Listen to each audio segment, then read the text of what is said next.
Y regresamos aquí a Dinero y Negocios y me da muchísimo gusto platicar esta tarde con Javier Cepeda, quien es consultor y experto en temas empresariales, además de ser el director de BIOS. Javier, ¿cómo estás? Me da mucho gusto saludarte. El gusto es mío, Ana Luisa, para ti y para todos los que nos escuchan y nos pueden observar. Gracias por la invitación.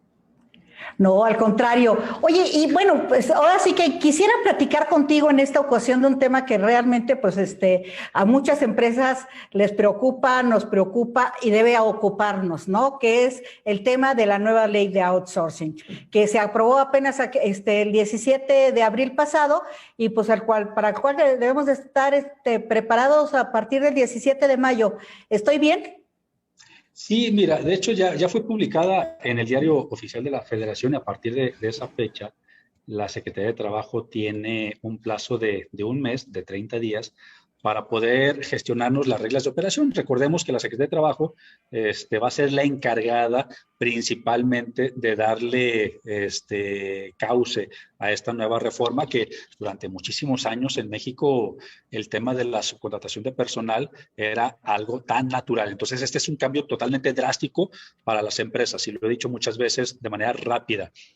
Hay trabajadores que en este momento son trabajadores de un patrón que no realmente es su patrón y que dejará de ser su patrón y que ahora van a pasar a las filas del patrón que no era su patrón, pero que ahora sí va a ser su patrón. O sea, en términos generales, y parece trabalenguas, es así.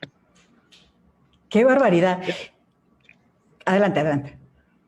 En ese sentido, ¿qué es lo que se busca?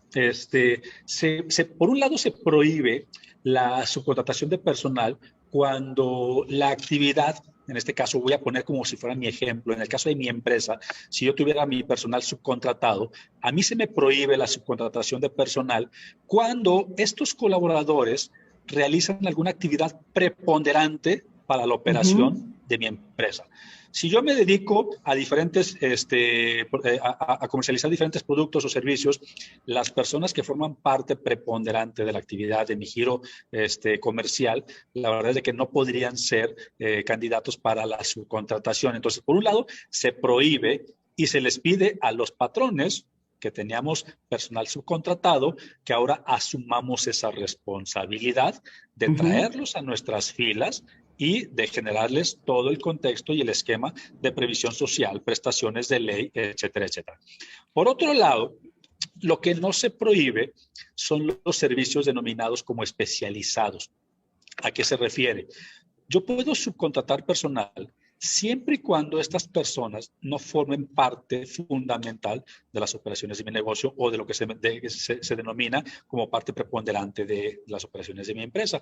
Por ejemplo, si yo me dedico, vamos a suponer, a la consultoría en software, a la consultoría contable o a la parte, soy un abogado, estoy brindo cualquier otro un servicio, probablemente yo no podría tener en mis filas personal subcontratado que se dedique a la venta o al servicio directamente que yo le brindo al cliente.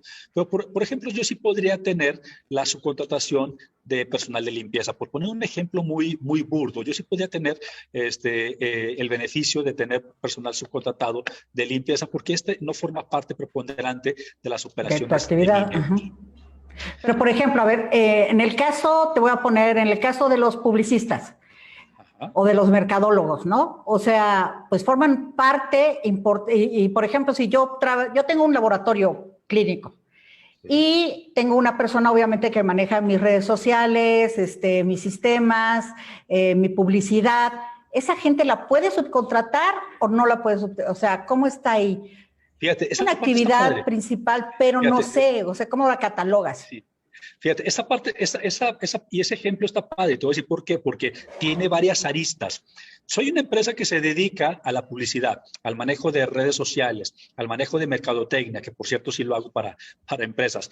Entonces, yo no podría subcontratar personal que realice la actividad que yo le voy a brindar a mis clientes. Ese es un lado. Yo no podría subcontratar diseñadores, yo no podría tenerlos subcontratados, tendría que tenerlos contratados de manera directa.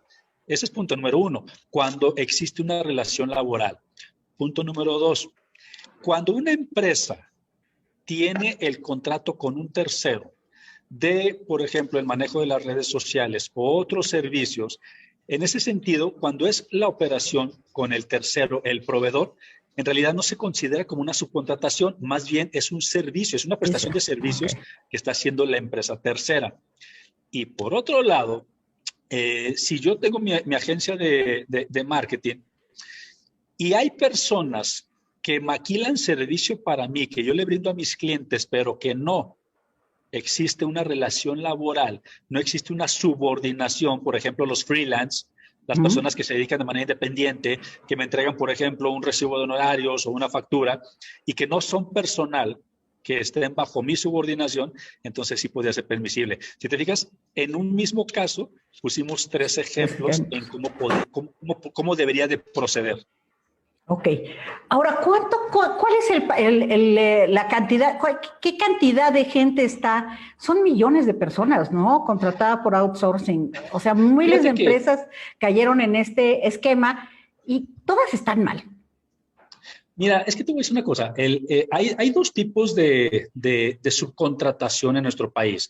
Hay algo que se conoce como el outsourcing puro, el outsourcing legal, y eso es importante mencionarlo porque en ocasiones matamos al esquema de outsourcing, pero realmente hay muchos esquemas, hay un esquema de outsourcing que es legal, que es puro, que está permisible, siempre y cuando la empresa que subcontrata y el que brinda el servicio de subcontratación no atente contra los derechos laborales de los trabajadores y mucho menos atente con el tema de evasión o elusión fiscal y contra instituciones. O por ejemplo, que no atente contra el Instituto Mexicano de Seguro Social o el Infonavit.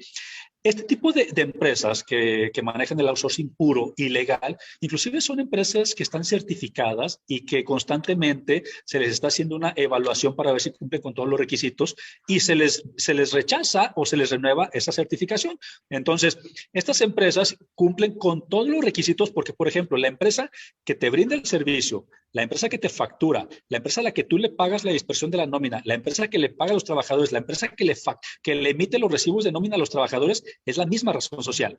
A eso se le conoce como el outsourcing puro. ¿Por qué? Porque es una sola razón social la que da la cara por todo. Por todo. El outsourcing impuro, o lo que se conoce también como el ilegal o incluso el insourcing, es cuando, por ejemplo, yo en mi caso tuviera empresas dentro de la misma estructura, dentro del grupo, que creo para tener ahí a mis trabajadores dados de alta con un salario mínimo y poder evitar el pago de diferentes tipos de prestaciones o pagar menos prestaciones o incluso en la empresa más preponderante que no pague utilidades. En realidad, el tema de la subcontratación va mucho más allá del querer pagar o no pagar previsión social. La realidad es de que las empresas que tienen a miles de trabajadores subcontratados, la verdad es de que no lo hacen por evitar pagos de previsión social, IMSS, Infonavit, no lo hacen por ahí. Lo hacen por el pago de utilidades. Okay. Sí, porque o sea, estamos hablando de un 10% que tienen que pagar de utilidades o que no tenían que pagar de utilidades. ¿Por qué? Porque el personal estaba por medio de otra empresa tercera. Entonces, ahora, inclusive ya se están por ahí cocinando en algunos medios y en algunas redes sociales diferentes tipos de estrategias que empresas que ya se dieron cuenta que en este momento van a salir afectadas por el tema de la nueva reforma, ya están buscando los mecanismos de cómo darle la vuelta para seguir evadiendo, para seguir eludiendo las responsabilidades que tienen los trabajadores. Exactamente. Qué barbaridad. Oye, bueno, Javier, se nos ha acabado el tiempo, desgraciadamente. Me gustaría seguir platicando de este tema en otra próxima edición. ¿Nos puedes acompañar? Con todo gusto y cuantas veces me inviten, yo estaré disponible. Perfecto. Oye, pues Javier, ha sido muy ilustrativa tu plática. Qué bueno que estamos conociendo este nuevo esquema del outsourcing y pues nos vemos muy, muy pronto para seguir. Ahora sí que nos sigas orientando acerca de cómo conducirnos, ya sea como empresarios o como empleados. Con todo gusto. Un abrazo para todos. Gracias, Javier. Cuídate mucho. Pues amigos, esto es todo en Dinero y Negocios por esta edición. Los esperamos la próxima semana con más historias, más consejos y más aprendizaje de cómo hacer dinero y negocios. Gracias. Se despide Ana Luisa Ochoa.